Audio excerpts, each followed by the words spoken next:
Nah, untuk teman-teman semua yang baru hadir, aku mau menginformasikan bahwa teman-teman tidak perlu chat hadir di Q&A Answer Box karena email yang teman-teman gunakan untuk login di Zoom hari ini sudah menjadi otomatis absen untuk teman-teman semua. Jadi, aku mohon untuk teman-teman semua tidak perlu chat hadir ya.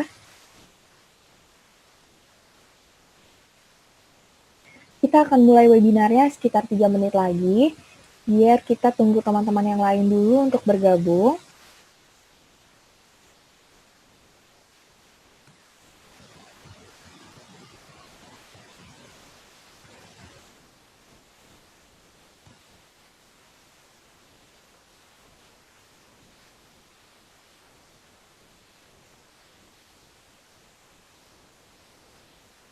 Oke. Halo, selamat siang teman-teman semua. Selamat datang untuk teman-teman semua yang baru bergabung. Kita akan mulai webinarnya di pukul 14.05 ya. Kita tunggu sekitar 2 menit lagi, biar kita tunggu teman-teman yang lain dulu untuk bergabung, baru kita mulai webinarnya.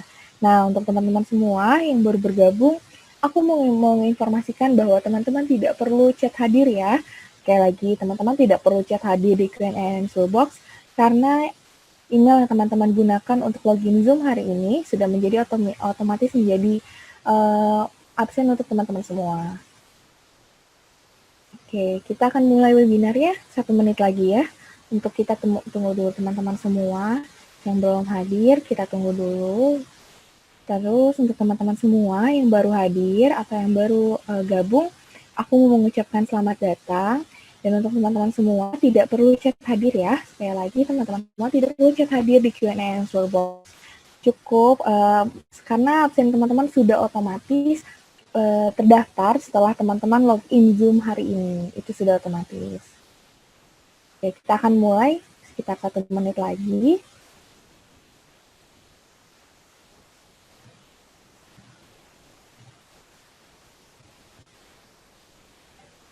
Oke, kita mulai webinarnya ya. Oke. Selamat siang semuanya, selamat siang di webinar Skill Academy di bidang sebagai freelancer. Nah, sebelum kita mulai webinarnya, aku dari tim Skill Academy memberikan beberapa informasi penting untuk teman-teman semua. Nah, ada 4 hal yang perlu teman-teman ketahui. Nah, yang pertama, topik webinar yang disediakan sudah disesuaikan dengan kelas yang diambil sehingga bisa sesuai aspirasi atau karir teman-teman semuanya.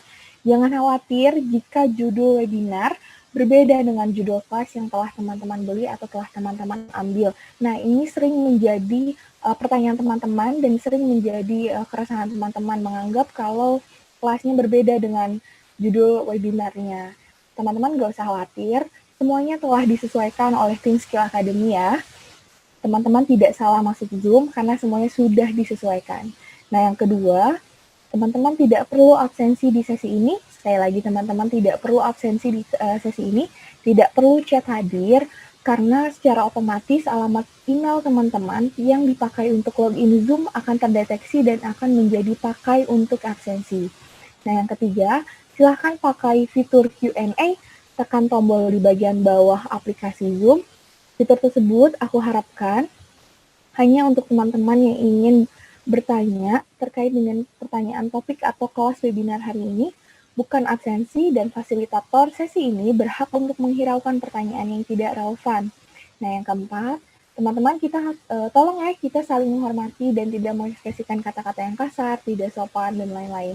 Semua chat yang terjadi di Zoom hari ini akan disimpan dan akan menjadi lampiran untuk laporan ke manajemen pelaksana program Kartu Prakerja. Nah, untuk teman-teman semua, sesi webinar hari ini akan dibawakan oleh Mas Mauli. Silakan Mas Mauli, diaktifkan cam-nya. Oke, teman-teman semua, ini adalah Mas Mauli yang akan membawakan webinar hari ini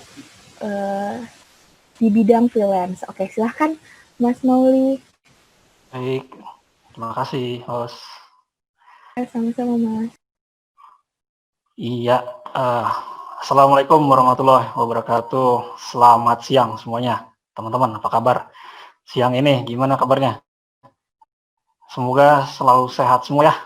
Jaga diri masing-masing. kalau nggak penting-penting jangan keluar rumah deh. Lebih baik kita belajar aja bareng deh ya, sharing-sharing bareng nih. Terus sebelum materi mungkin saya mau kenalan dulu ya. Saya Mauli di Bandung. Nah, kebetulan saya juga mengajar di salah satu universitas di Bandung. Dan sekaligus juga sebagai seorang freelancer ya. Jadi nyambung nih topiknya. Kebetulan saya memang sudah menggeluti freelance ini dari sejak sekitar tahun 2005-an lah ya, sampai sekarang. Tapi ada peralihannya nih, karena tipe freelancer itu ada banyak. Nanti saya coba sharing sedikit ya. Mulai saya tipenya itu pertama apa sih, kemudian kemana, terus jadinya kemana sekarang ya. Terus teman-teman juga nanti bisa menilai sendiri, teman-teman cocoknya masuk yang mana nanti ya tipenya. Nah, untuk freelance, tapi sebelum itu mungkin bagi yang belum makan, boleh deh sambil siapin makannya, sambil mau nyemil boleh deh, silakan ya, kita santai aja nih. Tapi jangan lupa catatan, tolong disiapin ya, karena nanti pasti ada bagian-bagian penting yang perlu dicatat sama teman-teman ya. Oke, sebelum materi mungkin ada pertanyaan dulu nih, kira-kira freelance udah pernah tahu ya pasti ya. Nah, kerjaan freelance ya, kemudian freelancer itu orangnya ya. Nah, tapi apakah tahu kalau freelance itu apakah termasuk self-employed ataukah kerja serabutan? Ataukah ada makna yang lainnya mungkin dari yang teman-teman tahu apa nih? Ya, coba dijawab dulu deh ya.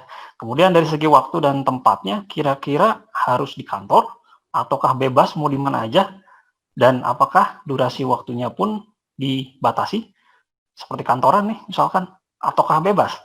Nah, mungkin bagi yang udah tahu silakan jawab dulu di kertasnya mungkin ya. Coba catat, nanti kita bahas bareng ya.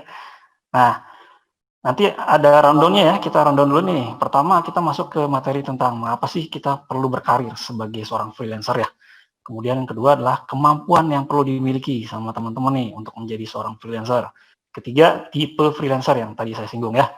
Kemudian keempat, bidang pekerjaan dan kemampuan yang perlu dimiliki sama teman-teman nih. Kemudian berikutnya, mencari pekerjaan nih, jelas yang penting ya. Cara cari kerjanya gimana sih sebagai seorang freelancer ya.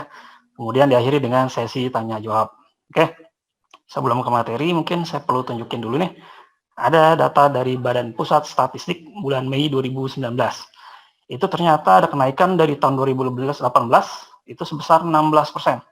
Ya, ternyata sebagiannya merupakan freelancer nih. Apalagi di tahun yang sekarang nih 2020, masa pandemi kayak gini, banyak yang di PHK, banyak yang gajinya mungkin di-cut setengahnya misalkan ya, pasti kurang dong. Ya, untuk kebutuhan sehari-hari jelas pasti kurang dong ya. Nah, makanya banyak yang beralih nih jadi freelancer sekarang nih ya. Nah, mungkin sekarang juga kenaikannya juga berlipat ganda nih jadinya ya. Karena beralih semua jadi freelancer nih. Nah, sekarang ada data dari 1000 freelancer terhadap 1000 freelancer di Indonesia ya.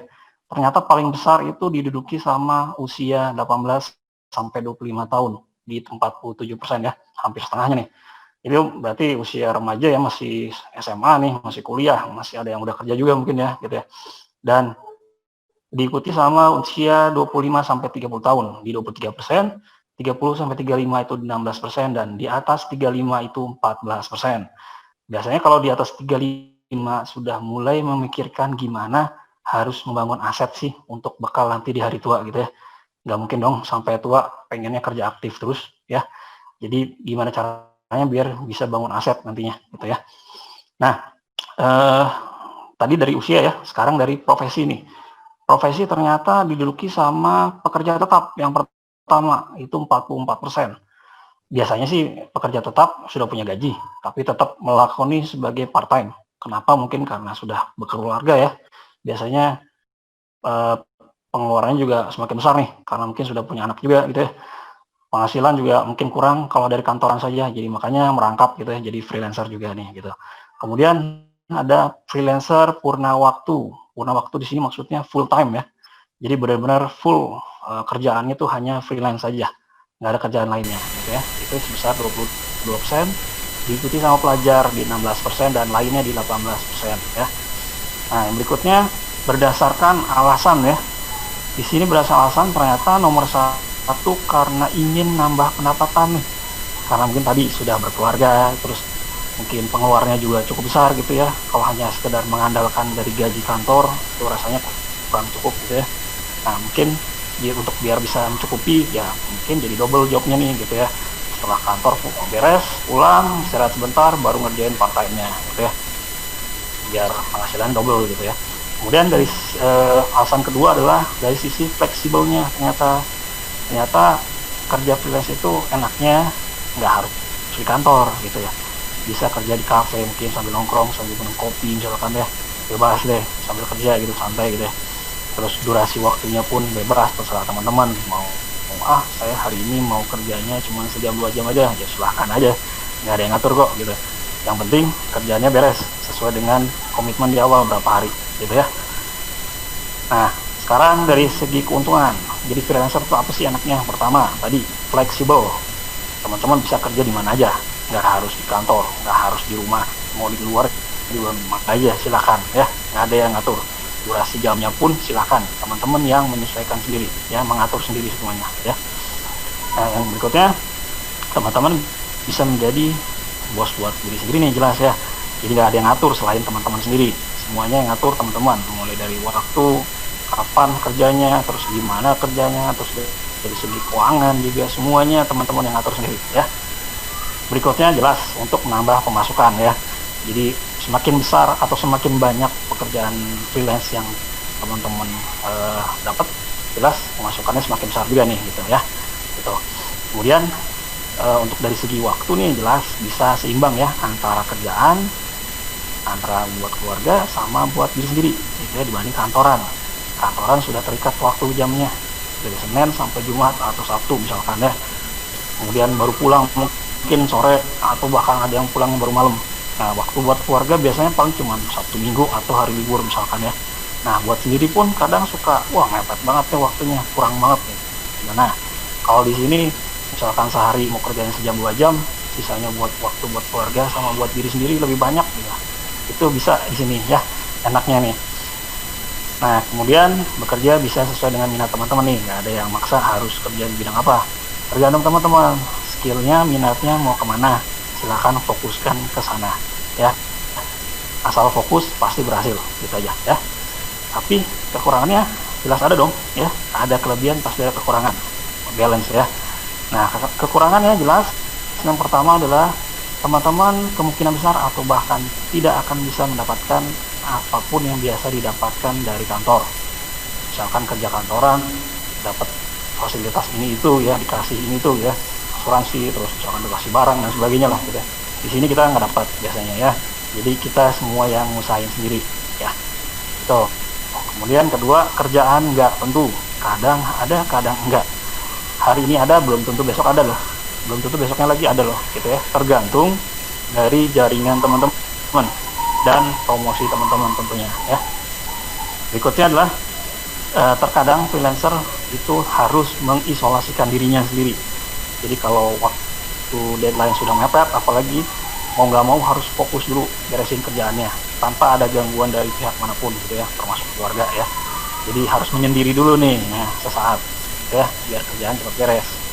Kemudian jelas hampir sama ya kayak nomor 1 tadi, semua fasilitas atau benefit lah yang dapat dari kantor biasanya sebagai kerja kantoran itu nggak dapat di sini ya, semuanya kita yang usahain sendiri. Berikutnya adalah tanggung jawab nih, beban tanggung jawab kerjaannya jelas berbeda dong.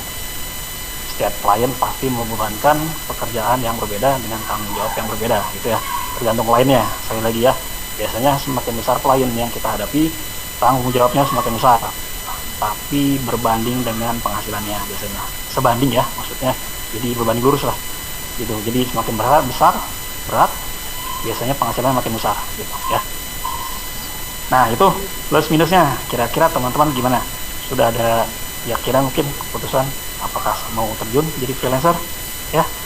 Kalau ternyata oke, saya coba jadi freelancer, sekarang lihat apa yang perlu teman-teman punya ya, apa yang teman-teman harus kuasai gitu ya. Tapi sebelum itu mungkin perlu tahu juga nih, sebelum terjun pasti ada beberapa tantangan juga ya, kendala gitu ya, khususnya bagi yang baru. Bagi yang baru biasanya paling sulit itu dapetin jobnya. Cara dapet jobnya gimana nih?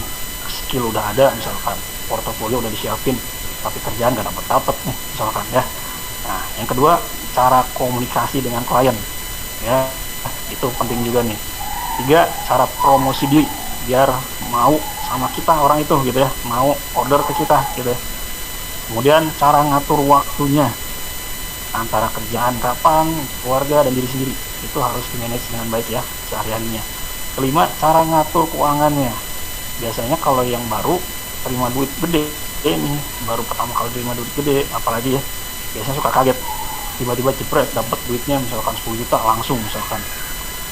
Biasanya kaget karena belum terbiasa gitu, yang sebelumnya paling cuma dapat ratusan ribu misalkan ya, misalkan gitu, tiba-tiba langsung dapatnya 10 juta misalkan, puluhan juta. Biasanya langsung suka muncul godaan gitu, wah pengen ini itu. Nah bahaya nih, sebaiknya ngatur keuangan saat dapat nih, tolong diposin deh masing-masing ya, posin dulu ke posnya masing-masing. Jadi dana untuk investasi, dana untuk beramal, dana untuk bayar misalkan listrik, air misalkan, terus dana buat pribadi misalkan, semuanya tolong diposin dulu deh gitu ya, jangan dicampur aduk. Kalau dicampur aduk berantakan semua ya. Yang keenam, kehabisan ide.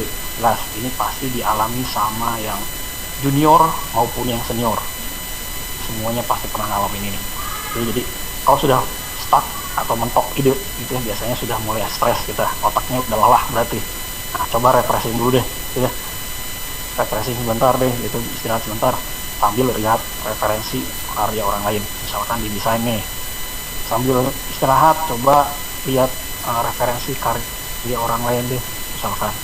Misalkan di bidang interior, coba lihat karya interior orang lain, siapa tahu nanti biasanya muncul nanti ide-ide baru. Oh iya, ini bagus ya, bisa diambil. Oh ini bagus ya, ambil.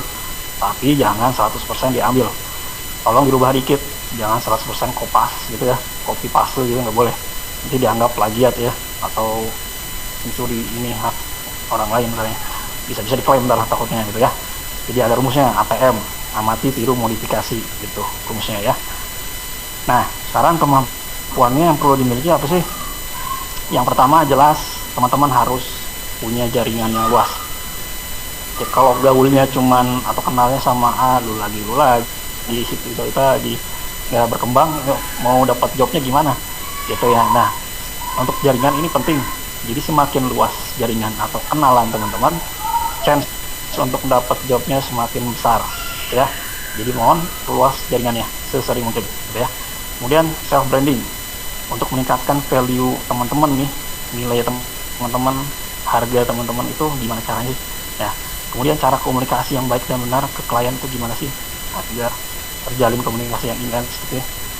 Kemudian time management, cara ngatur waktu tadi ya, antara keluarga, pribadi, dan kerjaan, itu harus balance ya. Nah networking, untuk networking jelas semakin luas jaringan teman-teman, kesempatan dapat jobnya semakin besar pula ya. Kalau bisa sesering mungkin, dan kalau bisa juga teman-teman kenalan sama orang baru yang di luar profesi teman-teman.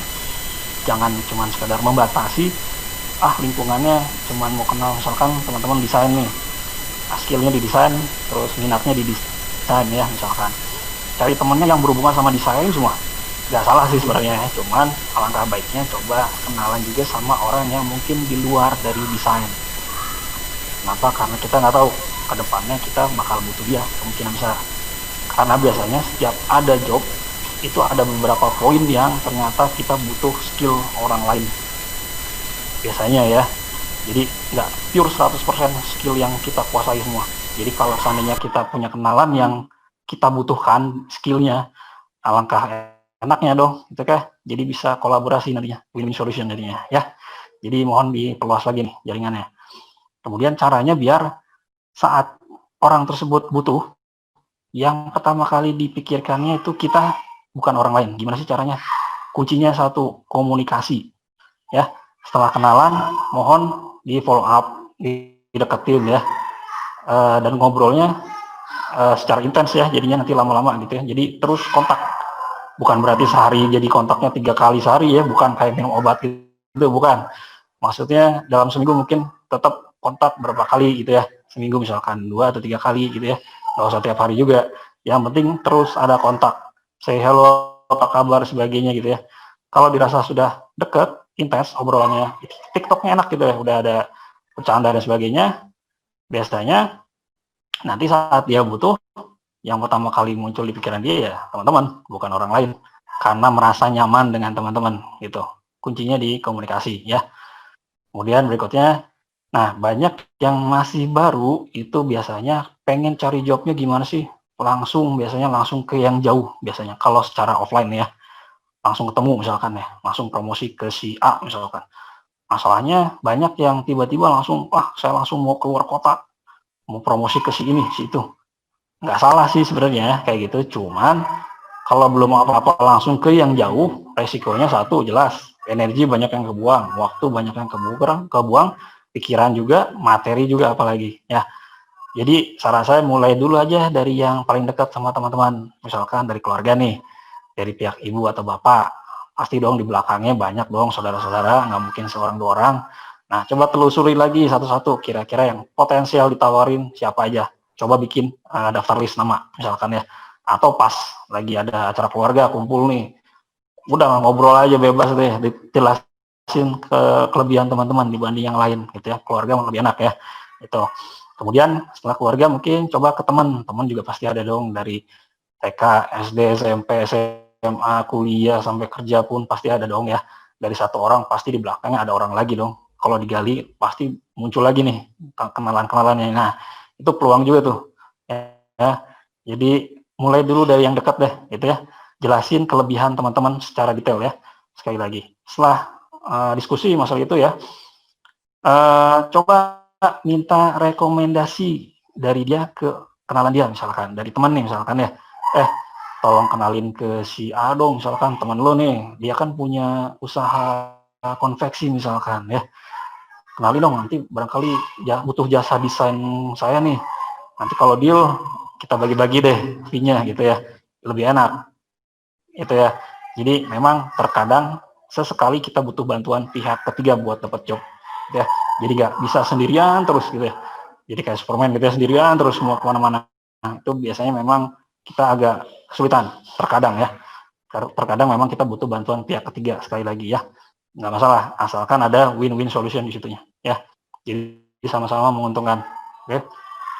Kemudian, nah untuk yang awal khususnya nih, biasanya untuk mencari job, niat di awal nih yang penting ya, niat di awal tolong diubah dulu.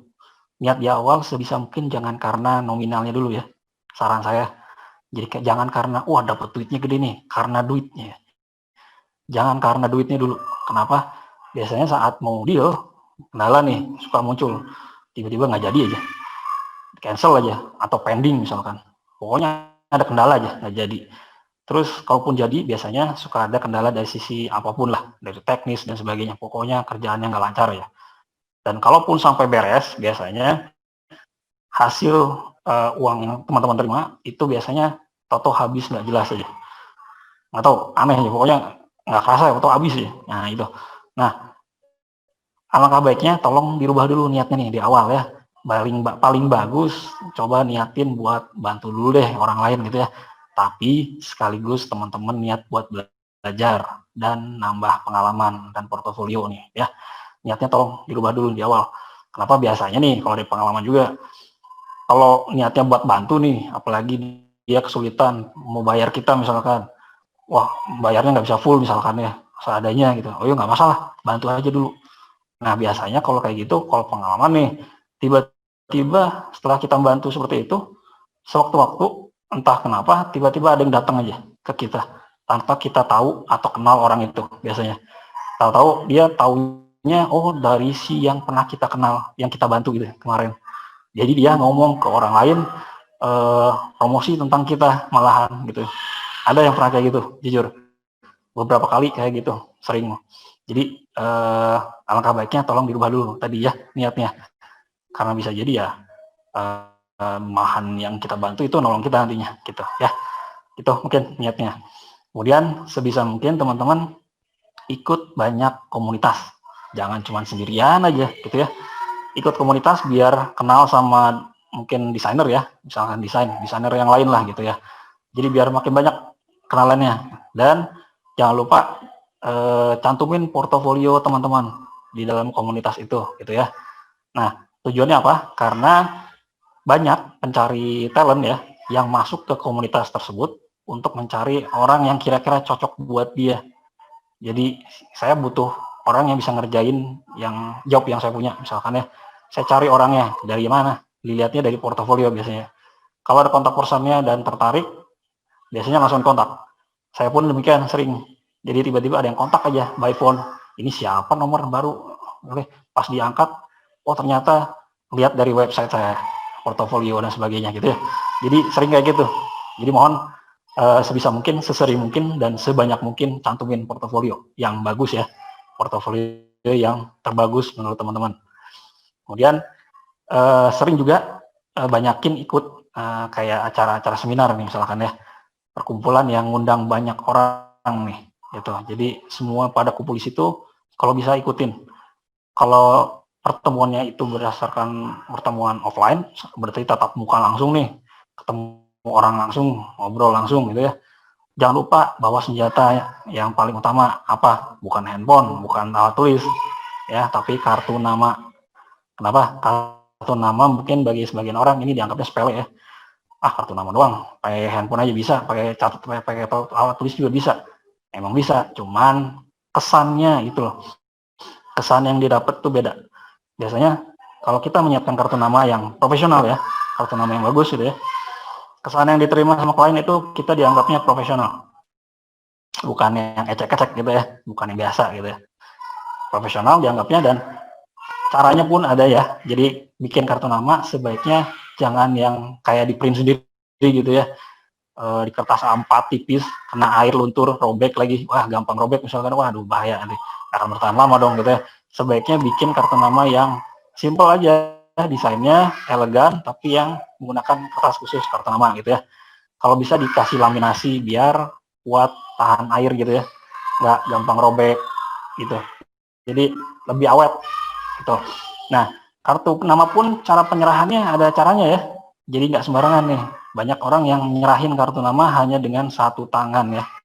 Misalkan tangan kanan kayak gini misalkan ya. Nyerahin gitu aja. Ya, itu sebenarnya salah. Secara etika salah. Etikanya caranya pertama, teman-teman pegang kartu nama dengan dua tangan kayak gini. Nih, misalkan kartu nama ya. Serahin dengan dua tangan sambil agak sedikit membungkuk badannya. Ya, jangan terlalu banyak bungkuknya gitu. Sedikit aja. Sambil posisi teks kartu nama menghadap ke klien, ke orang tersebut ya. Jadi saat disodorkan, si orang tersebut bisa langsung membaca dengan jelas gitu ya. Dan kalau dia mengerti, dia bakal menerima dengan dua tangan juga. Kalau belum paham, misalkan dia belum tahu apalagi ya, atau mungkin lupa, nerimanya pasti dengan satu tangan, biasanya tangan kanan gitu ya. Oh ya terima kasih, tapi dengan satu tangan. Tapi nggak apa-apa, nggak usah ditegur. Halo? Ya, nggak usah ditegur ya. Jadi oh bapak atau ibu kok nerima cuma satu tangan, nggak sopan bu. Waduh, ngajak gelut, ngajak berantem jadinya. Biasain aja, nggak usah dikayak gitu, biarin aja. Yang penting teman-teman sudah berusaha mencerminkan kalau teman-teman itu profesional. Itu ya kesan yang diterima itu yang penting.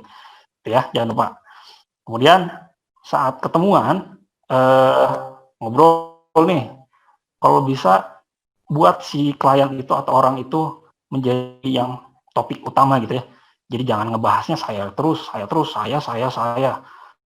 Jadi kesannya dia nggak berharga nantinya gitu ya. Tapi coba tolong ajukan pertanyaan yang sekiranya dia bisa jawab dengan penjelasan singkat deh, deskripsi singkat tentang apa ya pernyataan dia itu gitu. Jadi jangan cuma sekedar dijawab dengan jawaban oh iya mas atau oh enggak mas misalkan, udah titik ya, garing banget gitu ya. Nah, coba pancing lagi biar dia mau jelasin kenapa sih dia jawabnya kayak gitu ya. Kenapa? Dengan begitu dia merasa jadi topik utama atau berharga nantinya. Itu ya. TikToknya enak ntar gitu. Nah, itu salah satu caranya. Kemudian setelah teman-teman kenalan, misalkan hari ini teman-teman kenalan sama orang baru, terus acaranya beres, terus pulang nih ke rumah masing-masing ya, udah. Nah, jangan lupa di follow up ya. Jadi komunikasi lagi, kontak lagi by phone atau by WA itu ya, atau email, salah deh. Yang penting ada kontak lagi, tapi jangan kontak di hari yang sama. Saran saya jangan di hari yang sama teman-teman kontak lagi. Kasih waktu jeda. Misalkan sehari 2 hari sih standarnya. Lusa lah misalkan ya, sekarang Senin misalkan. Rebonya kontak lagi sama teman-teman. Say hello, sebentar aja, nggak usah lama-lama. Di awal sebentar dulu aja, say hello, kasih perhatian sedikit kecil gitu ya. Setelah itu udah, biarin aja. mungkin cuma semenit 2 menit gitu ya, nggak masalah. Jangan langsung ngobrol panjang lebar, nggak usah. Nanti berikutnya kasih waktu lagi, jeda sehari 2 hari misalkan, baru kontak lagi, gitu ya. Jadi kayak main layang-layang, tarik ulur, gitu ya. Karena apa? Karena kita kan lagi pendekatan nih, jadi PDKT istilahnya lah gitu. Sama aja kayak misalkan ada cowok nih, deketin cewek misalkan ya. Terus tiba-tiba baru kenal di hari yang sama, terus baru ngobrol berapa menit, tiba-tiba langsung ditembak. Gimana hasilnya? Diterima atau enggak?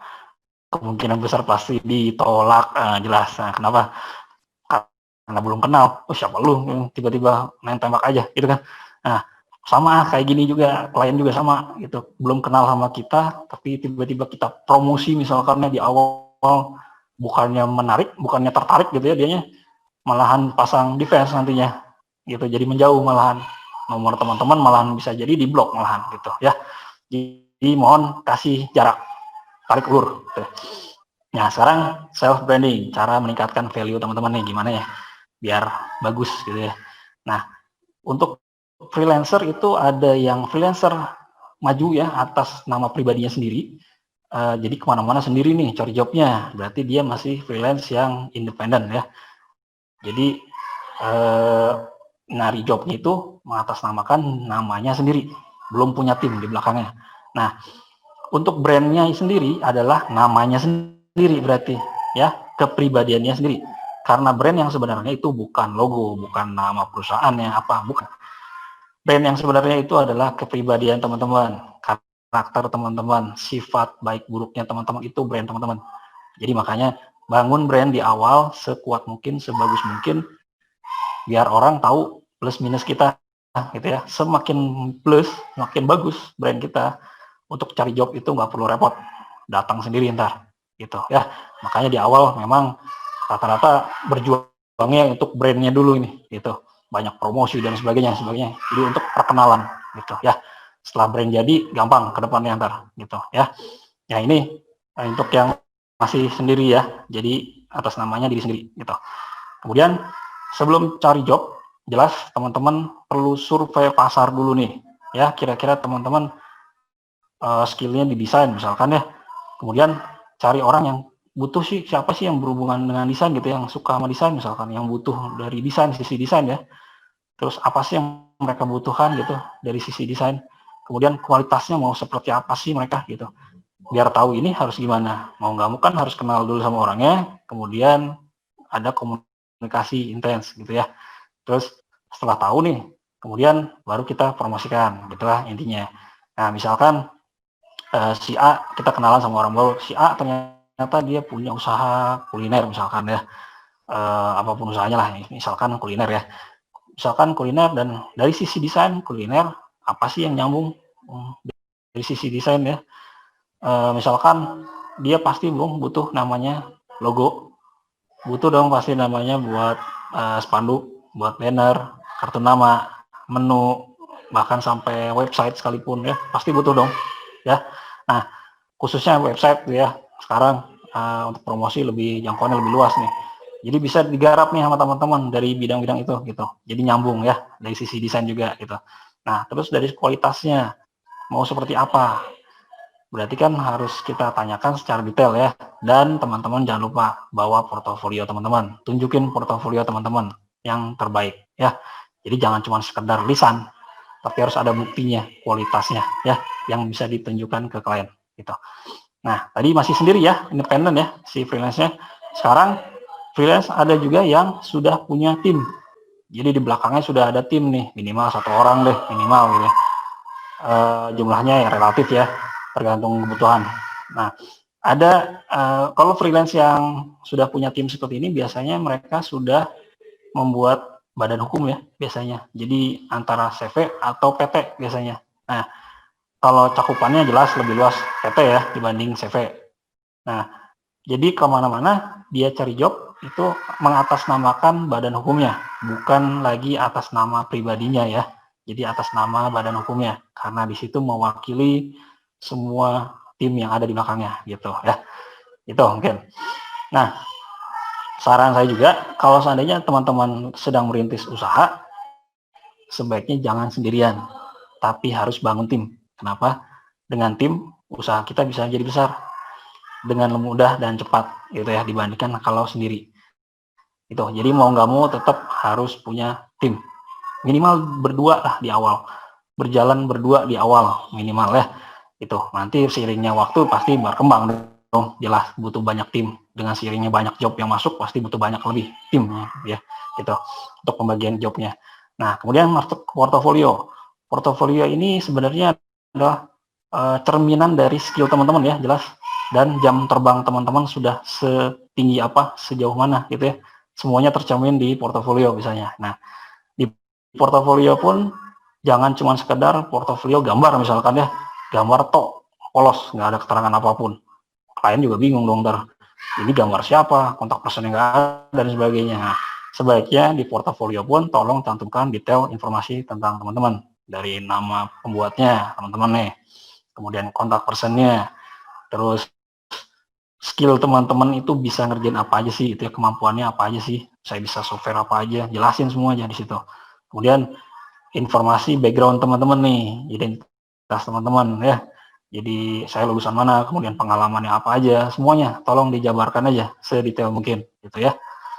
Nah, untuk promosi website sendiri, untuk promosi portofolio maksudnya, untuk promosi portofolio itu bisa dengan banyak cara sebenarnya. Kalau dulu memang masih sistemnya lebih banyak konvensional ya, jadi harus di print out lah dan sebagainya gitu ya. Lebih banyak keluar materi lah dibanding sekarang online. Sekali share bisa langsung ke jutaan orang misalkan ya yang lihat ya. Nah, salah satu caranya dengan website ya. Bikin website yang kemudian kita isi dengan portofolio gitu ya. Nah, website pun ada dua, ada website yang berbayar dengan gratisan. Nah, kalau pengen teman-teman dianggap sebagai freelancer yang profesional, yang bagus gitu ya, pakai websitenya sebaiknya yang berbayar, yang .com, .co.id, .id misalkan gitu ya, dan lainnya. Pokoknya yang berbayar ya. Nah, kenapa? Karena di situ juga bisa mencerminkan kalau teman-teman itu serius atau enggak, profesional atau enggak gitu ya. Kalau teman-teman pakai website yang gratisan, biasanya cerminan yang ditangkap sama klien, teman-teman itu kurang profesional, kurang serius gitu ya. Ketangkapnya seperti itu. Jadi mohon kalau pengen dianggap lebih profesional, tolong pakai yang berbayar. Nggak usah yang mahal-mahal, ada kok yang murah, udah termasuk domain dan hosting gitu ya. Paling di bawah 500.000 juga banyak setahun gitu ya. Yang kecil-kecil dulu aja, yang murah dulu. Nanti kalau sudah banyak pengunjungnya ke website, baru silakan di-upgrade ke yang lebih besar gitu ya. Dari segi daya tampung dan bandwidth-nya misalkan ya. Kalau sudah penuh pengunjungnya nih, udah banyak ya. Kalau awal silakan yang kecil-kecil dulu aja ya, yang disesuaikan sama budget. Nah, kemudian jangan lupa cantumkan juga rentang harga jasa teman-teman. Mulai dari berapa sampai berapa. Kalau bisa bikin paket harga lebih bagus, biasanya lebih menarik nih. Atau harga diskon lebih menarik juga nih. Walaupun bedanya mungkin cuma 1.000 sama yang lain, misalkan yang sejenis ya. Sebelah pasangnya 100.000, teman-teman pasangnya 99.000 misalkan. Yang murah biasanya yang paling dicari, tapi kualitasnya jelas harus disamakan dong ya. Jangan asal-asalan gitu. Kemudian gaya kerja teman-teman. Kayak gaya kerja teman-teman ya, tolong sampaikan juga misalkan saya kerjanya santai tapi serius Pak, Bu, gitu. Kerjaan jamin beres maksimal misalkan, atau lainnya lah, terserah teman-teman nih. Pokoknya dicantumin nih ya, biar tahu nih cara kerja kita gimana. Kemudian keterampilan yang teman-teman bisa tuh apa aja sih? Misalkan desain, saya bisa software ini itu misalkan. Untuk menghasilkan ini, saya memakai ini, menguasai software ini. Silahkan jabarkan aja. Jelasin aja secara detail, gitu ya. Biar klien tahu ya, jelas. Kemudian tadi, biografi atau identitas teman-teman. Tolong dicantumkan juga nih, ya. Tadi dari misalkan teman-teman lulusan mana, misalkan ya. Terus dari pengalaman, pernah mengerjakan apa aja nih. Terus pengalaman sudah berapa lama, misalkan ya. Semakin klien yang teman-teman dapat semakin besar, misalkan ya, dapat kliennya yang besar dari perusahaan besar, biasanya sekali dapat klien yang besar, berikutnya untuk dapat job lagi biasanya sih lebih mudah kalau yang saya rasain. Kenapa? Karena sekali dapat project yang besar, klien yang besar, biasanya saat orang tahu kita pernah nanganin seperti itu, dianggapnya kita sudah berkompeten gitu, dan biasanya lebih mudah dapat jobnya gitu, yang gede-gede lagi gitu ya. Kemudian jangan lupa rapihkan semua karya teman-teman itu dalam kategori yang sama. Jadi jangan dicampur aduk ya. Kategori A khusus desain yang apa, kategori B desain khusus apa, gitu ya, dipisahin biar rapi dan biar klien juga gampang untuk nyarinya ntar gitu ya. Kalau nggak rapi biasanya juga cerminan kalau teman-teman nggak serius ntar gitu ya. Kemudian deskripsikan setiap portofolio yang teman-teman buat. Jadi jangan kosong. Jadi tolong jelasin secara singkat aja. Deskripsi misalkan portofolio A tentang apa nih temanya, kemudian jelasin apa aja di dalamnya atau apa sih. Jelasin aja, tapi simple aja, tapi kena maknanya gitu ya. Jangan dibuat dalam bentuk paragraf ya. Malas juga bacanya ntar gitu. Pokoknya sebaris dua baris aja, yang penting ya. Kemudian testimonial, kalau ada lebih bagus. Kalau nggak ada sebenarnya nggak jadi masalah. Kenapa? Biasanya kalau yang masih baru memang masih belum ada nih testimonial. Nah, jadi sebaiknya kalau udah dapat klien, coba dimintain testimonial yang ntar ya. Makin banyak klien, makin banyak testimonial yang ntar gitu ya. Kalau belum ada, mending coba maksimalin dulu di portofolionya ya. Jadi pasang portofolio yang benar-benar terbaik. Jangan pasang portofolio yang apa adanya hasilnya, jangan.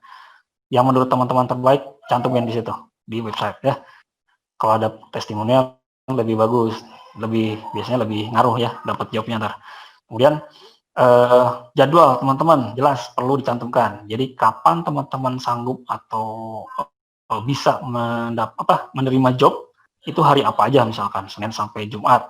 Kemudian dari jam berapa sampai jam berapa. Silakan cantumin biar klien tahu kapan harus menghubungi teman-teman gitu ya.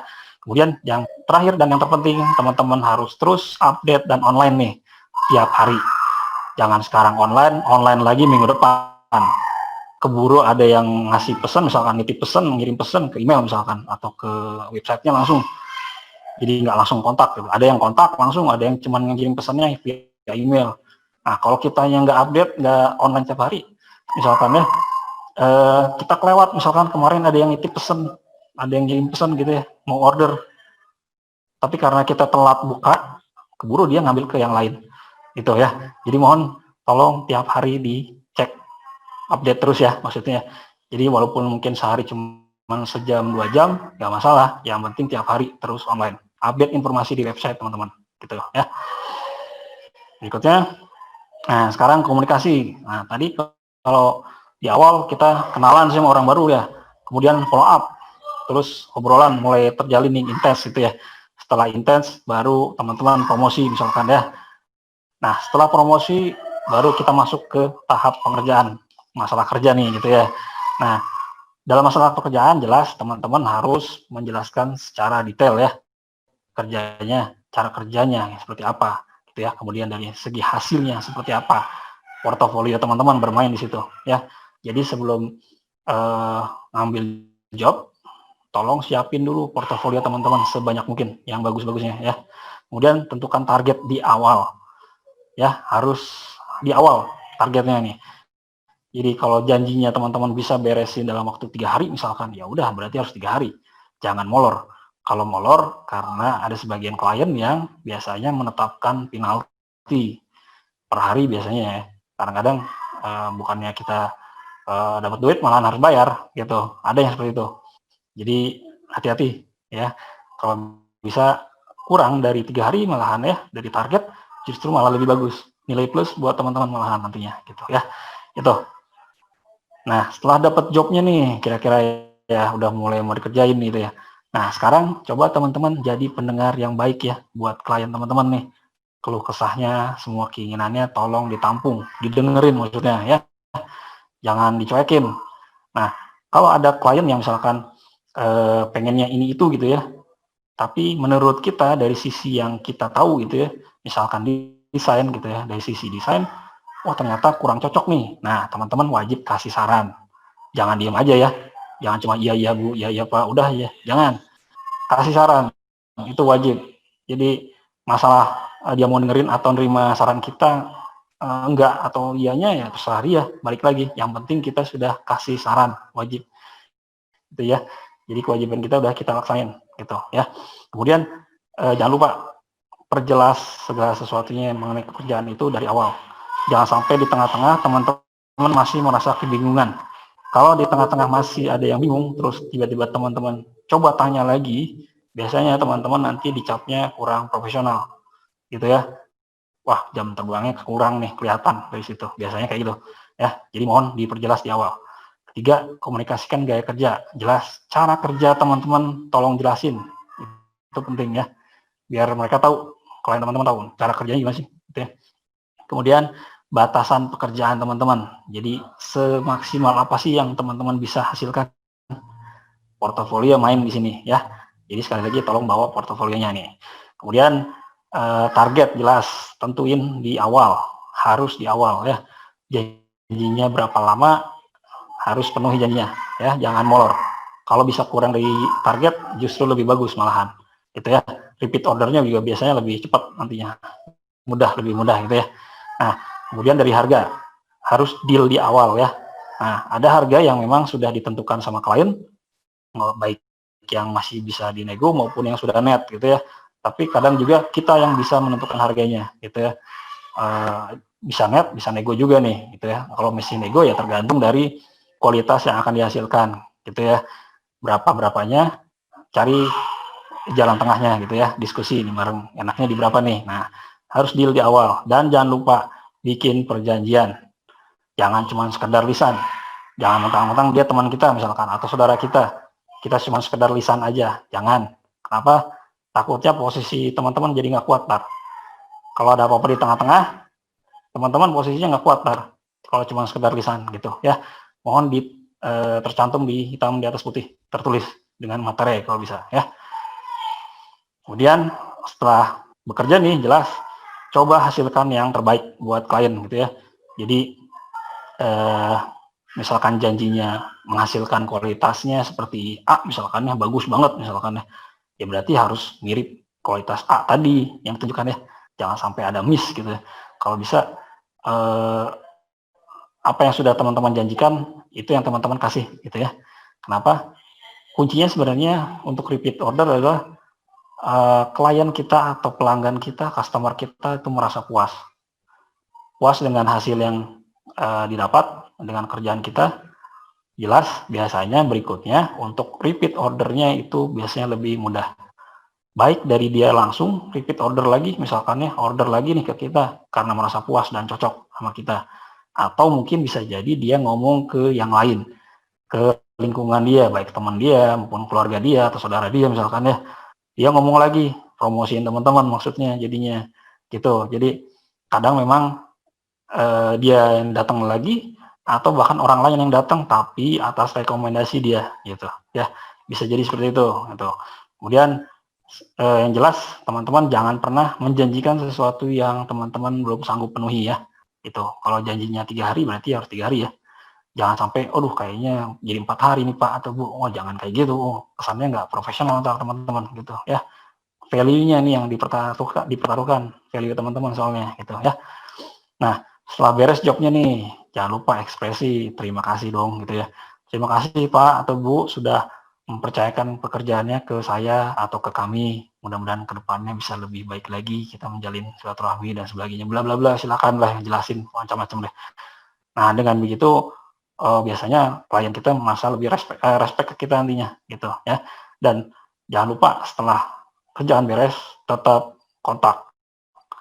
Walaupun mungkin hanya sekedar WA aja dan sebagainya, tetap menjalin kontak silaturahmi tetap harus jalan. Biar apa? Biar tadi tujuannya selain silaturahmi terjaga ya, yang kedua repeat order tetap terjalin atau tetap ada ya dari dia maupun dari lingkungan dia nantinya gitu. Biar nggak lupa maksudnya sama kita gitu ya. Itu mungkin dari sisi komunikasi jadi penting ya gitu. Kemudian dari sisi manajemen nih, time management. Ini biasanya dirasakan sama khususnya bagi yang baru ya, belum terbiasa gitu misalkan ya. Dirasanya mungkin wah gampang nih, pas udah terjun ternyata sulit juga ternyata misalkan gitu ya. Banyak seperti itu. Jadi belum terbiasa apalagi yang deadline-nya mepet nih. Cuman 2 hari misalkan harus beres. Itu biasanya stres. Saya ngerasain juga di awal memang kalau beban pekerjaannya cukup berat tapi deadline-nya mepet biasanya memang nggak mau diganggu lah istilahnya gitu. nggak mau diganggu sama siapapun, pengennya menyendiri dulu. Nah, biasanya memang cepat stres kayak gitu ya. Nah, saran saya nih, sebelum menangani pekerjaan, saat pekerjaannya masuk, jobnya apapun itu, mau berat mau kecil gitu ya, coba teman-teman pecah dulu menjadi beberapa bagian. Satu job masuk misalkan, coba teman-teman pelajari dan coba teman-teman pecah menjadi to-do list sistemnya ya. Mulailah dari yang paling mudah dan paling cepat teman-teman kerjain, disusul sama yang paling berat terakhir ya, berarti ya paling berat terakhir aja, dicicil maksudnya gitu ya. Jadi setelah di breakdown seperti itu ya, dipecah-pecah, misalkan satu job terpecah menjadi 10 poin misalkan ya. Nah, setiap poinnya teman-teman harus bisa kalkulasikan berapa waktu yang dibutuhkan buat nyelesain. Misalkan yang pertama, wah gampang nih, cuma sejam beres kayaknya nih gitu. Ya oke, sejam, tapi harus fokus sejam. Jangan sampai saat ngerjain yang poin satu karena dianggapnya paling mudah, paling cepat, teman-teman kerjanya sambil buka WA, sambil nonton, sambil dengerin musik misalkan, atau sambil ngapain lah gitu ya, yang nggak fokus gitu ya. Nah, rentang waktu yang sejam tadi targetnya beres, bisa jadi molor. Biasanya jadi molor, jadi 2 jam, jadi 3 jam baru beres. Nah, kalau seperti itu terus, ke poin berikutnya, biasanya malahan jadi nggak pas dengan deadline nantinya. Molor waktunya, itu bahaya nih. Jadi teman-teman harus bisa kalkulasi waktu nih, antara kerjaan, kapan buat istirahat juga nih, penting juga ya. Jangan sampai nggak tidur. Kalau kurang tidur biasanya malahan jadi nggak maksimal hasilnya. Gitu ya. Kemudian, jelas, setiap pekerjaan, saat kita waktunya kerja, ya fokus kerja dulu deh, gitu ya. Jangan sampai kita, contoh misalkan, ada hal yang bisa mengganggu kita saat kerja, contoh kayak handphone misalkan ya. Handphone kita naruhnya saat kerja itu di samping kita nih, handphone ditaruh di samping kita, jadi saat stres kita ngerasa, aduh pusing nih, buka handphone dulu, jangan. Gitu. Sebaiknya tolong singkirin dulu handphone misalkan, di tempat yang nggak kejangkau sama tangan gitu, nggak mudah terjangkau sama tangan. Agak dijauhin dulu deh, di silent atau dimatiin gitu ya. Fokus dulu ke kerjaan gitu ya. Biar apa? Targetnya tadi tercapai setiap poinnya gitu ya. Itu. Kemudian jangan lupa belajar untuk menolak pekerjaan yang masuk. Kok ditolak? Kenapa nggak terima aja? Oke, kalau merasa teman-teman sanggup ngerjain dengan rentang waktu yang disediakan, silakan teman-teman ambil. Tapi kalau merasa teman-teman saat dipelajari, ini ada yang masuk job nih, dipelajari sama teman-teman, kira-kira teman-teman dimintanya beresin dalam waktu 3 hari tadi misalkan ya, tapi dalam hati teman-teman ragu-ragu nih, 3 hari beres nggak ya? Ini kayaknya agak berat nih misalkan. Tapi teman-teman tetap ngambil misalkan, padahal ragu-ragu, padahal sanggupnya mungkin 4 hari baru beres. Sebaiknya jangan diterima kalau kayak gitu. Kenapa? Takutnya malah teman-teman sendiri yang kerepotan, keteteran juga ntar. Nah, bukannya beres, malahan berantakan kerjaannya. Bukannya bikin puas, malahan bikin kecewa orang. Nah, biasanya kalau udah sekali kecewa, berikutnya banyak yang bisa lebih kecewa lagi nantinya, takutnya gitu ya. Dari mulut ke mulut nih, biasa ya, wah ini sih ini nggak bagus kerjanya, kerjanya nggak bagus, nggak beres, terus mahal lagi misalkan, wah nggak ada yang mau dong ntar, mau nyebar mulut ke mulut dong gitu ya. Tapi kalau bisa ngepuasin, bikin puas, jelas lebih mudah nanti ordernya gitu ya. Nah itu tadi, jangan lupa belajar berani berkata tidak atau menolak ya. Walaupun mungkin nilainya besar gitu ya, tapi kalau dirasa diri sendiri nggak sanggup, jangan deh gitu ya. Nah itu tadi kemampuan yang perlu teman-teman punya nih ya untuk menjadi seorang freelancer nih. Sekarang kita masuk ke tipenya nih, apa aja nih kira-kira teman-teman masuk yang kemana nih ya. Yang pertama itu ada independent kontraktor namanya ya. Itu freelancer yang sebenarnya fokus di satu kategori saja. Jadi misalkan di bidang desain misalkan ya, dia fokus di desain saja, tapi dia sanggup mengerjakan berbagai macam kerjaan dalam waktu yang berdekatan atau dalam waktu yang sama. Misalkan desain di minggu ini, misalkan ya hari Senin saya bikin kalender dari perusahaan A, hari Selasanya saya bikin brosur dari perusahaan B, hari Rebunya saya bikin kartu nama misalkan dari perusahaan C, dan sebagainya gitu ya. Atau bahkan dalam satu hari yang sama dia bisa ngerjain berbagai macam kerjaan. Itu ada yang seperti ini nih ya, tergantung dari jam terbang ya, sekali lagi ya. Ini independent kontraktor. Kemudian yang kedua adalah moonlighter. Moonlighter ini biasanya disebut freelancer yang sebenarnya dia sudah punya penghasilan tetap, gaji tetap dari kantornya, setiap bulan dapat nih. Nah, tapi dia mungkin masih merasa kurang cukup untuk keluarganya. Apalagi yang sudah berkeluarga gitu ya, dan punya anak, itu biasanya lebih besar lagi butuhnya ya. Nah, makanya dia part time. Nah, tapi yang membedakan, karena ada satu jenis tipe lagi yang mirip seperti ini, tapi berbeda nih. Jangan salah ya. Di sini part time sekaligus yang dikerjakan buat perusahaan orang lain, bukan untuk usaha sendiri. Sekali lagi ya, buat orang lain, bukan buat diri sendiri. Tuh. Jadi usaha orang lain yang kita jalanin gitu ya. Ya. Oke, yang berikutnya ada yang namanya diversified worker. Diversified worker ini adalah si freelancer tersebut sebenarnya istilahnya ya kayak apa lu gak ada ya, apa lu mau gue ada gitu, atau apa lu mau gue bisa lah istilahnya gitu. Jadi semua kerjaan diambil ya, borongan gitu, serabutan ini itu diambil ya. Pokoknya yang sekiranya menghasilkan diambil semua. Sekarang hari ini mungkin ngerjainnya di bidang otomotif, besok ngerjain proyeknya di bidang kontraktor misalkan, besoknya lagi di bidang kuliner misalkan. Wah, semuanya diambil deh, nggak jelas gitu ya, yang penting ngasilin. Nah, ini ada yang seperti ini nih gitu, serabutan ya. Kemudian ada juga yang namanya temporary worker. Temporary worker ini bisa dibilang semi tetap ya. Jadi karena ada tipe yang seperti ini dan kerjanya diwajibkan di kantor juga, ada loh. Jadi kayak kerja kantoran gitu ya, padahal bukan, freelance saja gitu. Jadi dia hanya terikat kontrak kerja sementara ya. Jadi biasanya cuma sebulan, 2 bulan, atau bahkan setahun. Setelah itu beres kerjaan, udah cut, dadah gitu. Ada yang seperti ini. Jadi hanya terikat kontrak kerja saja selama beberapa saat gitu ya. Kemudian yang berikutnya adalah freelance business owner. Nah, ini tipe yang mirip sama nomor 2 tadi ya. Punya penghasilan tetap setiap bulan, tapi bedanya usaha atau part time yang dikerjakan ini adalah milik dia sendiri. Masuknya ke entrepreneurship berarti ya. Jadi misalkan dia pulang dari kerjanya, dari kantornya nih, sore misalkan, istirahat sebentar, terus dia kerjain usahanya dia sendiri. Misalkan dia buka kedai kuliner misalkan di rumah nih. Nah, dia kerjanya dari sore sampai malam misalkan. Nah, kedai kulinernya itu milik dia sendiri. Jadi buat dia sendiri juga dan keluarganya. Jadi bukan mengerjakan usaha orang lain gitu ya. Nggak kayak yang nomor 2 tadi gitu ya. Ini bedanya. Nah, kalau boleh sharing sedikit, saya di awal memang terjunnya di awal itu langsung ke sini. Gitu.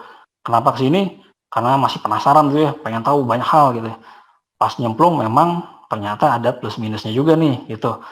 Plusnya memang saya langsung dapat banyak ilmu, dapat pengalaman dan jelas materi gitu ya. Karena semakin banyak yang saya ambil makin besar nih gitu. Minusnya saya jadi mudah capek gitu ya. Energi banyak yang kebuang nih. Pikiran banyak yang kebuang juga, tenaga gitu ya.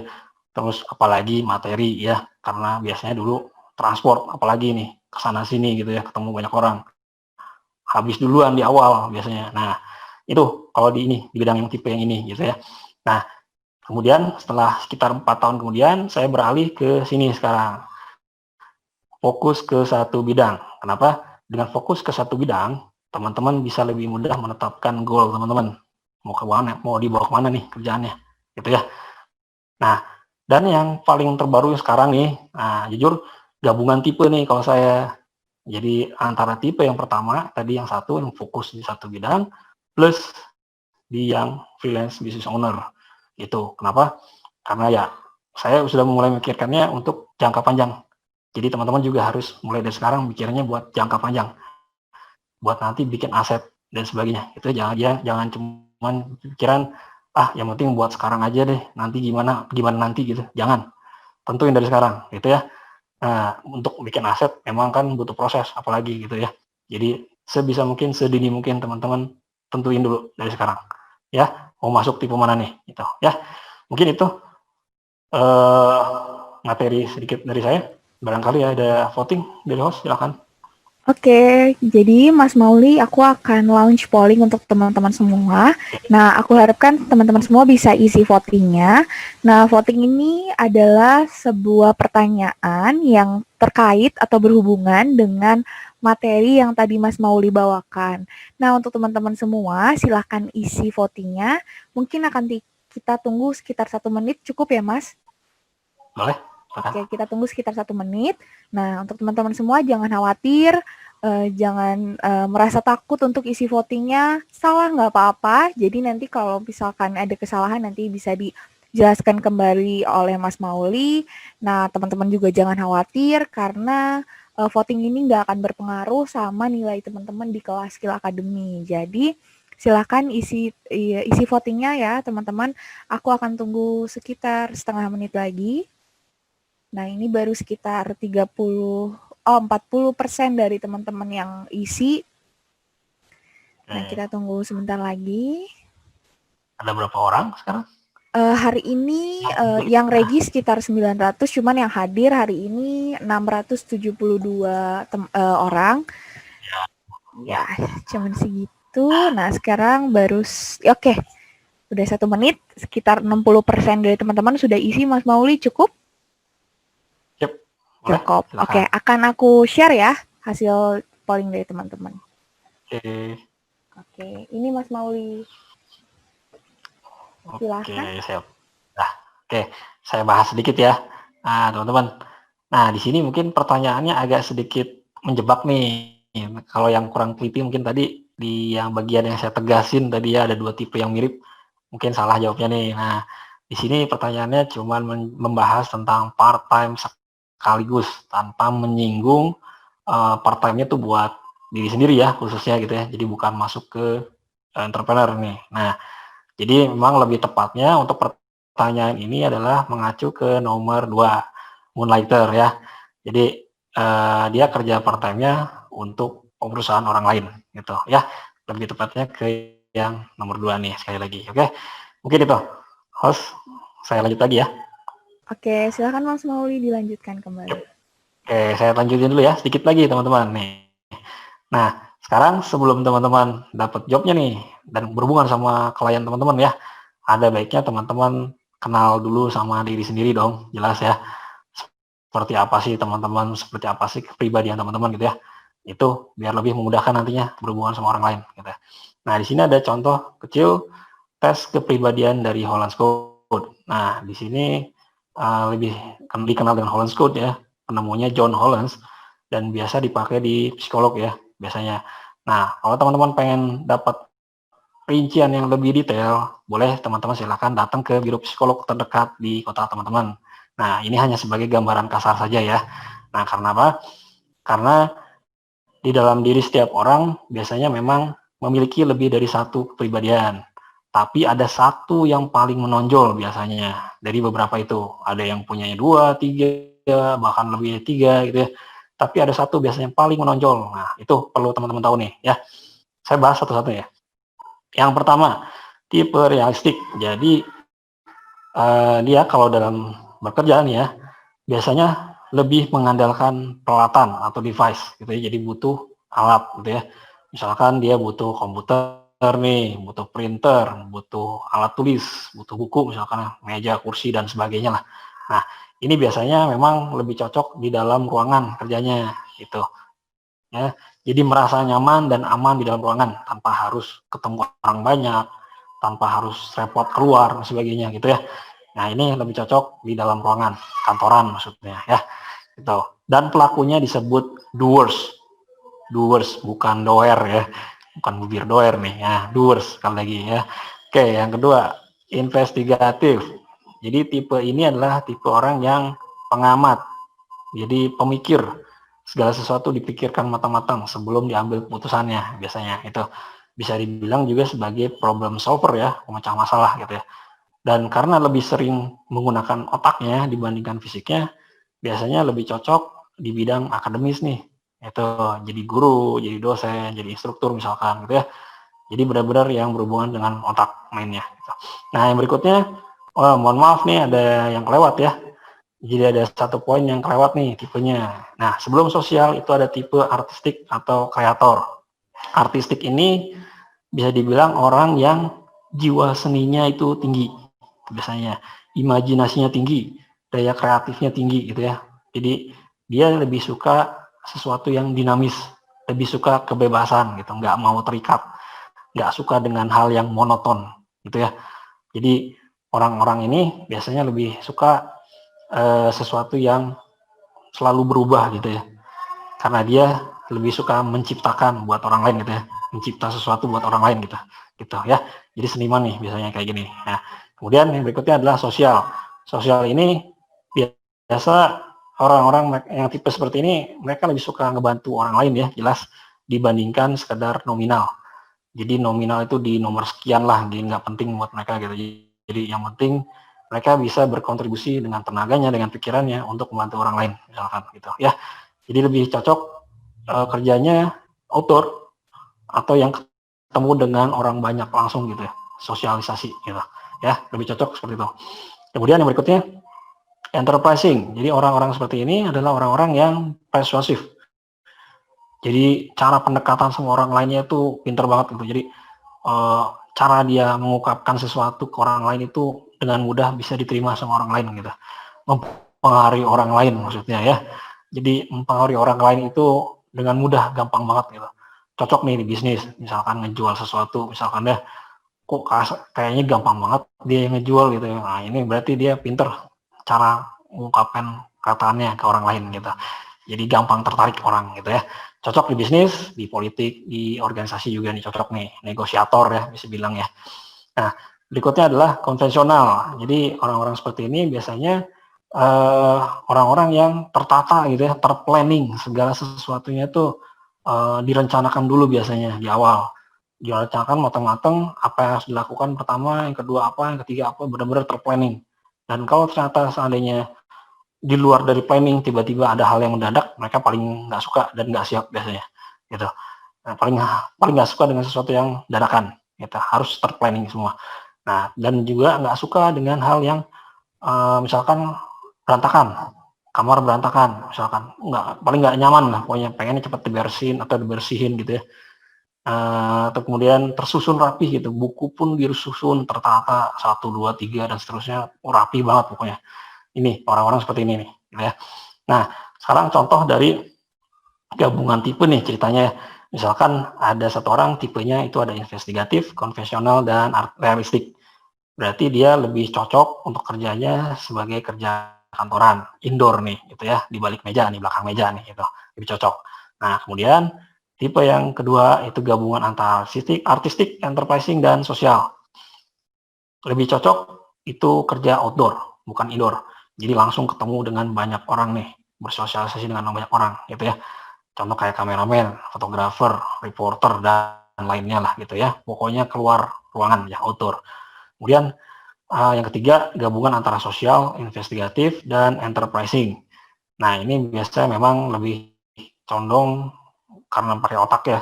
Jadi di akademis cocoknya nih, jadi kayak guru, dosen, instruktur tadi ya, karena dominan memakai otaknya dibanding fisiknya gitu ya. Nah, itu tadi mungkin materinya. Nah, sekarang cara cari jobnya gimana sih? Yang paling penting, skill udah ada, portofolio udah ada, cara cari uangnya gimana sekarang. Nah, banyak cara sebenarnya ya. Salah satu yang paling mudah dan paling cepat itu memang dari online ya. Nah, contoh dari online itu menggunakan website nih misalkan ya. Website pun tadi jelas ada yang berbayar, ada yang gratisan. Nah, dari sisi freelance, website freelance ya, khusus freelance, itu juga ada dua tipe. Ada yang sifatnya general dan spesifik. Kalau general, berarti dalam website tersebut cakupannya, kategorinya itu luas, banyak. Semua kerjaan hampir ada semua di sana. Jadi palu gada lah istilahnya gitu. Mau cari kerjaan apapun ada di situ. Mulai dari kontraktor, kuliner, dan sebagainya, pokoknya ada ya. Tinggal pilih cocoknya yang mana.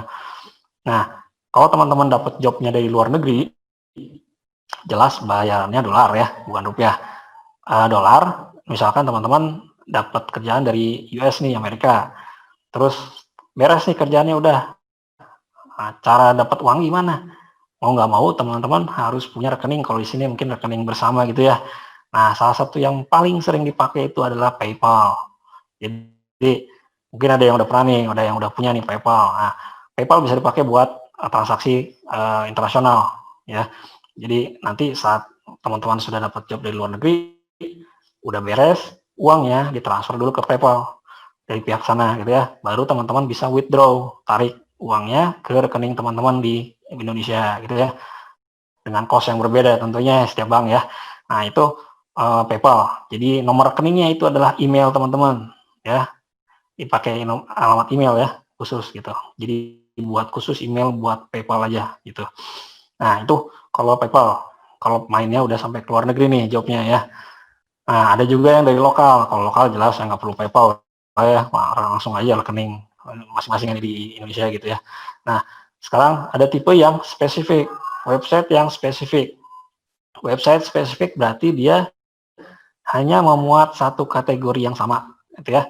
Misalkan kategorinya khusus desain, berarti di dalamnya memuat kerjaan yang berhubungan sama desain aja semua, berarti nggak ada yang lain gitu ya. Jadi fokus ke satu hal.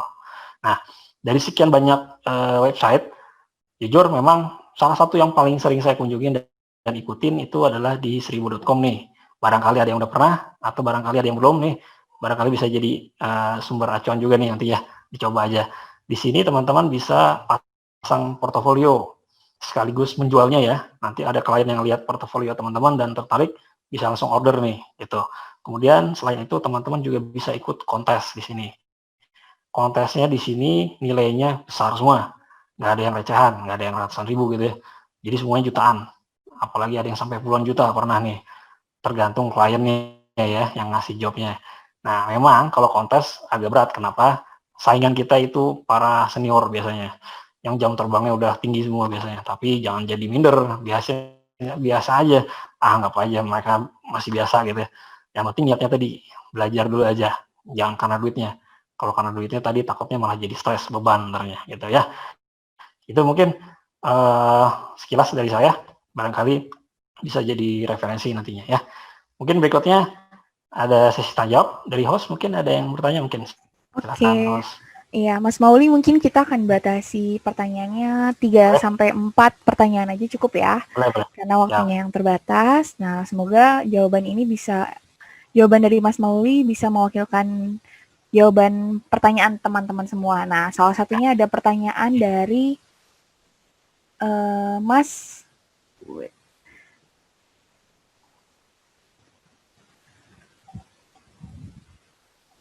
ya. Oke, nah dari Muhammad Fajar Ramdan, untuk mendapatkan job baiknya di bidang apa yang sedang digandrungi dan menjanjikan, apalagi sebagai freelancer saat ini Kak, dan apa ya kira-kira kesulitannya gitu katanya Mas. Silakan, Nah, ya, saya langsung jawab ya. silakan. Nah, untuk yang penting kan kita cari job itu dimanapun ya, termasuk khususnya dari freelance ya. Yang penting kan ada repeat order ya. Mau besar mau kecil itu relatif ya bagi setiap orang. Yang penting ada uang muter terus tiap hari kalau bisa ya. Ada juga yang tiap hari, ada yang mungkin beberapa hari sekali, ada yang mingguan, beda-beda jobnya nih. Nah, kalau bisa sesering mungkin repeat ordernya. Berarti teman-teman harus cari tahu dulu nih, kebutuhan dasar setiap orang itu apa.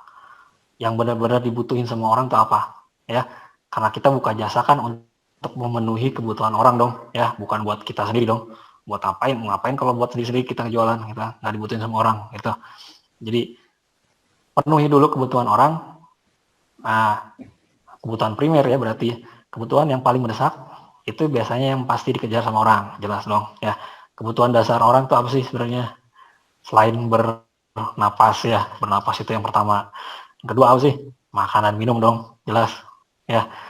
Makanan minum itu repeat ordernya paling sering, paling apa ya, walaupun mungkin nggak seberapa misalkan ya, tapi repeat ordernya itu tiap hari. Nah jujur saya pun sekarang melakoni salah satunya adalah kuliner gitu ya, dan IT ini kebetulan. Nah untuk dari sisi kuliner itu kalau yang saya rasakan repeat ordernya itu setiap hari ya, walaupun mungkin cuma berapa ratus ribu misalkan ya sehari gitu ya, tapi dikalikan berapa hari, sebulan 30 hari misalkan, berapa dapatnya? Nah, itu. Jadi yang penting adalah penuhi dulu kebutuhan dasar setiap orang, repeat order pasti terjadi terus, gitu aja. Misalkan tadi makan minum ya, jelas itu dibutuhin setiap hari dong. Nah, berapa hari sekali gitu ya, berapa kali sehari misalkan ya, makan berat 3 kali sehari minimal gitu ya. Ada juga yang lebih dari itu, minum juga, belum cemilannya gitu ya. Kemudian selain kuliner, mungkin dari sisi fashion, baju, celana, pasti butuh baju dong buat kemana-mana gitu ya. Terus dari sisi energi, butuh dong yang namanya bensin buat naik mobil atau kendaraan lah ya. Kemudian listrik buat di rumah, itu kan energi, butuh setiap orang ya. Kemudian telekomunikasi, butuh pulsa misalkan buat nelpon atau SMS misalkan ya. Terus dari sisi medis, pengobatan, itu juga dikejar, mau berapapun harganya pasti dikejar. Nah, itu karena apa? Karena orang butuh gitu. Nah, sekali lagi tolong lihat dulu pangsa pasar, kira-kira konten apa nih yang benar-benar dibutuhkan sama orang. Itu kalau saran saya tadi ya, melihat dulu kebutuhan dasarnya setiap orang. Itu mungkin itu dari saya, Host. Oke, selanjutnya, pertanyaan selanjutnya, Kak, apakah seorang perantara atau broker itu termasuk dalam freelancer? Minta tips-tipsnya juga untuk seorang freelancer yang tidak memiliki keahlian di bidang khusus, akan tetapi dapat bersaing dengan freelancer lainnya. Silahkan, Mas. Oke, siap. Langsung ya. Ya. Kalau untuk tadi ya, apa, dia nggak punya keahlian khusus gitu ya, dan istilahnya mungkin serabutan ya, tadi tipe yang ketiga ya, kalau salah. Nah ini saya jujur memang di awal juga seperti itu gitu ya, jadi nggak jelas pekerjaannya, itu nggak tentu juga mau ngambil apa aja, pokoknya diambil deh, nggak ada spesifiknya kategorinya gitu. Nah itu tadi kalau ternyata serabutan, resikonya jelas uh, lebih banyak energi yang kebuang untuk banyak hal ya, untuk banyak hal yang sebenarnya kita nggak punya targetnya gitu. Jadi kerja yang seperti itu biasanya targetnya nggak jelas, mau dibawa kemana, akhirnya mau kemana, gitu loh. Ya, dibandingkan kerjaan yang memang spesifik, ada targetnya gitu ya, fokusnya kemana, goalnya kemana, itu lebih jelas, lebih cepat suksesnya malahan dibandingkan yang langsung borongan kayak tadi ya, serabutan kayak tadi gitu, semua diambil gitu. Nah, kalau yang saya rasain kayak gitu, jadi tentuin dulu teman-teman fokusnya mau kemana nih gitu ya. Kalau seandainya desain, misalkan sukanya desain, tetapin desainnya desain apa nih. Desain itu kan ada banyak cabangnya gitu ya. Misalkan fokusnya pengen, saya mau jadi edit foto aja, misalkan fokusnya di edit foto wedding misalkan. Berarti kuasai skill atau teknik yang berhubungan dengan edit foto berkaitan dengan wedding dong ya. Olah fotonya. Ya, berarti software yang dipakai apa aja nih? Salah satunya jelas Photoshop dong, jelas ya. Kuasai Photoshopnya nih gitu. Nah, fokus di situ misalkan, nggak apa-apa mungkin cuman sekedar edit foto ya, tapi kalau selama kita fokus, biasanya suksesnya biasa lebih cepat, gitu ya. Jadi dibandingkan kerjaan yang nggak jelas tadi, maksudnya nggak tentu gitu ya, yang serabutan misalkan ya, nggak ada targetnya gitu. Bisa sukses juga, cuman prosesnya biasanya lebih lama dibandingkan yang fokus gitu. Nah, kalau yang nggak ada skill, sebaiknya memang mau nggak mau kita harus mengikuti zaman juga nih, jangan sampai kita ketinggalan. Kalau yang sekarang memang yang bakal booming ke depannya jelas salah satunya adalah dari sisi teknologi nih, gitu ya. Nah, kalau dari sisi teknologi, dari yang saya survei memang ke depan itu bakal booming dari bidang 4 hal nih, bidangnya ada 4 hal nih teknologi. Yang paling booming ya, pertama itu biasanya ke depannya itu dari sisi website. Jadi coba pelajari dari sekarang cara membangun website, misalkan web design atau web developer misalkan ya. Pelajari dari sekarang, nanti saat benar-benar booming, teman-teman sudah kuasai itu, dapat jobnya lebih enak, lebih gampang. Kedua, itu adalah AI, Artificial Intelligence. Itu bakal booming juga nih. Jadi pelajari semua yang berkaitan dengan AI, kalau bisa dari sekarang nih. Kemudian yang ketiga, itu AR, Augmented Reality, tahu ya? Nah itu berkembang juga nanti booming nih. Sekarang udah mulai pelan-pelan nih sana semua nih arahnya. Nah nanti kuasai dari sekarang. Coba ya materinya apa aja yang perlu dikuasai untuk menghasilkan augmented reality. Kedepannya bakal booming loh. Kemudian VR, virtual reality, ya, mirip-mirip nih sama air. Cuman outputnya berbeda gitu. Nah, itu pelajari dari sekarang juga nih. Nanti di saat booming benar-benar, teman-teman udah bisa kuasai juga. Pangsa pasarnya luas gitu dan penghasilannya besar. Jujur, ada satu IT yang memang karena memang pangsa pasarnya masih sedikit, yang bisanya masih sedikit, penghasilannya sebulan mau tahu hampir 100 juta. Jujur, walaupun dia hanya sekedar freelance ya, tapi dia bikin jadi seorang programmer ya, gitu. Jadi skill yang dibutuhkan sekarang berkaitan sama AI tadi, itu.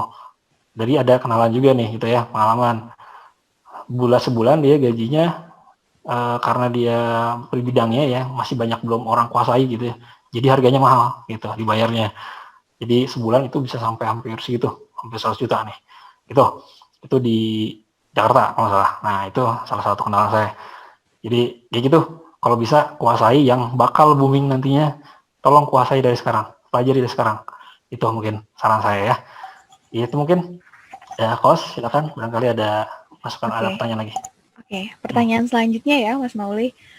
Lalu ya, ada pertanyaan dari Yosep Julius, katanya, lalu bagaimana kalau kita sudah menjanjikan yang terbaik untuk klien, tapi pada akhirnya klien masih tetap gak puas, bahkan malah sedikit menuntut sesuatu mungkin, Mas Mauli yang dimaksudkan. Silahkan Mas Mauli. Nah, untuk menghindari terjadinya kayak konflik gitu ya, misalkan atau tuntutan dari macam pihak gitu ya, dari klien maupun dari kita sendiri gitu ya. Tadi di awal saya sempat singgung ya, saat kita mau terima job, sebelum deal gitu ya, sebelum ngerjain, jelas kita harus sepakat dulu di awal. Segala sesuatunya harus sepakat dulu ya, komitmen di awal nih. Dari segi waktu, dari segi harga, dari segi kualitas apalagi gitu ya. Kita janjikannya kualitasnya seperti apa di awal. Kemudian baru kita masuk ke harganya gitu ya. Nah, biar kuat, tadi saya sempat singgung, teman-teman sebaiknya bikin perjanjian. Mau itu teman, mau itu saudara, tetap harus ada perjanjian. Jangan sampai enggak. Kenapa? Karena kita berusaha bersikap profesional ya. Itu jadi jangan cuma lisan. Kenapa? Karena nanti biasanya di tengah-tengah kalau ada masalah, posisi teman-teman bisa kuat gitu ya. Kalau seandainya salah satu pihak, misalkan klien nih, kita udah bikin perjanjian di atas putih ya, tertulis nih dengan materai misalkan ya. Tiba-tiba di tengah-tengah klien memutuskan sepihak, misalkan harganya ternyata saya nggak bisa segitu, misalkan dealnya di 5 juta misalkan. Tiba-tiba di tengah-tengah, ternyata saya cuma bisa bayarnya 4 juta nih, nggak bisa 5 juta, gimana ya? Oh, nggak bisa, perjanjiannya kan udah ada. Nah, nanti di situ juga tercantum konsekuensinya apa aja kalau ada yang membatalkan sepihak. Jelasin semua di situ. Itu pakai materai loh. Dengan materai bisa diajukan secara hukum juga loh nantinya gitu. Apalagi kliennya kalau yang perusahaan besar. Teman-teman posisinya nanti kuat dengan cara kayak itu gitu ya. Jadi mohon tolong siapkan agreement-nya di awal. Baik itu ke teman maupun ke saudara. Apalagi tetap harus ada perjanjian di awal gitu ya. Jadi kalau selama kita pegang perjanjian itu, jelas posisi kita bakal kuat gitu ya. Dan kalau seandainya sudah terlanjur kecewa, kalau saya gitu ya, pernah nih juga ngalamin, kalau ternyata dia kecewa, saya akan kasih alternatif yang kedua sebagai bentuk tanggung jawab ya gitu.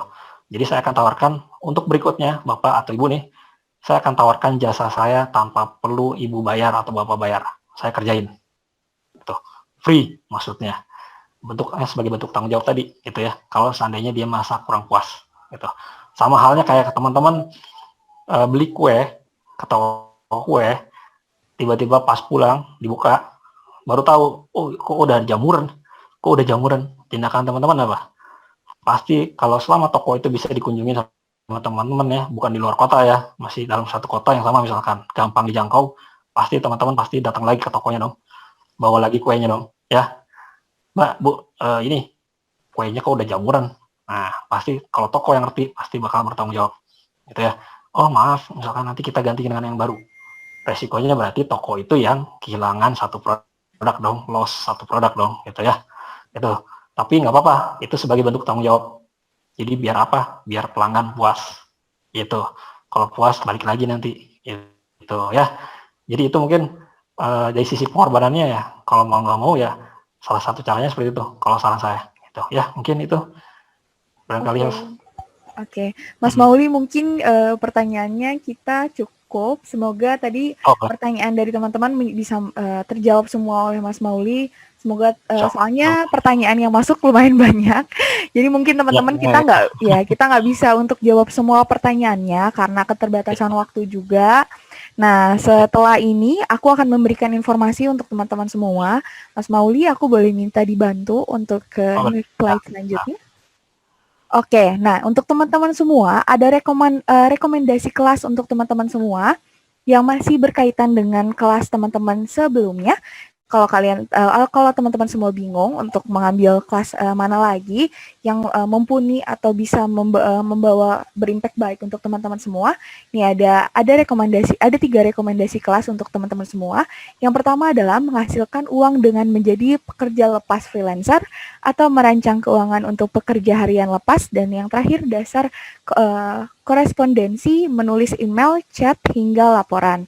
Nah, ini ada rekomendasi untuk teman-teman semua. Nah, teman-teman semua, aku akan launching sebuah rating. Nah, rating ini diperuntukkan penilaian teman-teman terhadap webinar yang dibawakan oleh Mas Mauli. Nah, silahkan teman-teman isi pollingnya. Nah, aku mungkin akan tunggu sekitar 2 menit untuk teman-teman semua bisa isi. Nah, sembari kita menunggu teman-teman semua isi pollingnya, aku mau memberikan beberapa informasi untuk teman-teman semua ya. Nah, khususnya untuk para teman-teman yang pengguna kartu prakerja, ada 6 hal yang perlu teman-teman ketahui. Nah, yang pertama adalah Tim Skill Academy membutuhkan waktu sekitar 1 hari kerja setelah sesi webinar ini berakhir untuk melaksanakan proses pengumpulan dan verifikasi data ratusan ribu peserta kartu prakerja sebelum bagian webinar di dalam kelas yang teman-teman beli atau teman-teman ambil terlihat centang berwarna hijau atau tanda sebagai komplit.